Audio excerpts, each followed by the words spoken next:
ആ വകയായിട്ടിട്ടതാന്ന് പറഞ്ഞപ്പോൾ ആ വീട്ടിലേക്ക് ചെന്ന്. ഈ സൂക്ഷ്മതയുള്ളവരായിരുന്നു സമസ്ത കേരള ജംഇയ്യത്തുൽ ഉലമയുടെ പ്രസിഡന്റ്.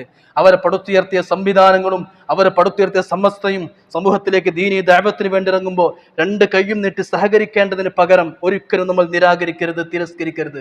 ഈ സംവിധാനങ്ങൾ നിൽക്കണം. കേരളത്തിൽ എത്ര മദ്രസകളുണ്ട്? 10,000-കണക്കിന് മദ്രസകളുണ്ട്.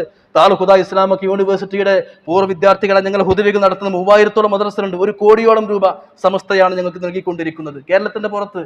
ഇപ്പൊ ഈ സമ്മേളനത്തോടനുബന്ധിച്ച് ഇൻഷാ അല്ലാഹ് 10,313 ദാഇമാരെ 10,313 ദാഇമാരെ സമൂഹത്തിന് സമർപ്പിക്കുകയാണ്. തമിഴ്നാട് വലിയ വിദ്യാഭ്യാസ സംവിധാനങ്ങൾ കൊണ്ടുവരാൻ കോടിക്കണക്കിന്, അതുപോലെ സ്കോളർഷിപ്പുകൾ കൊടുക്കണം, അതുപോലെ കള്ളും കഞ്ചാവിനും അടിമപ്പെട്ട ആളുകളെ നന്നാക്കിയെടുക്കാൻ റിഹാബിലിറ്റേഷൻ സെന്ററുകൾ, ഇങ്ങനെ ബഹുമുഖ പദ്ധതികൾക്കാണ് തഹയ്യ ഫണ്ട് എന്ന് നമ്മോട് ചോദിക്കുന്നത്. അതുകൊണ്ട് ആത്മാർത്ഥമായി കൊടുക്കുക. പാണക്കാട് സയ്യിദ് അബ്ബാസ് അലി ശിഹാബ് തങ്ങളും പാണക്കാട് സാദിഖ് അലി ശിഹാബ് തങ്ങളും ജിഫ്രി മുത്തുക്കോയ തങ്ങളൊക്കെ നമ്മോട് കാര്യം പറയുമ്പോൾ നല്ല മനസ്സോടെ ദീനിന് വേണ്ടി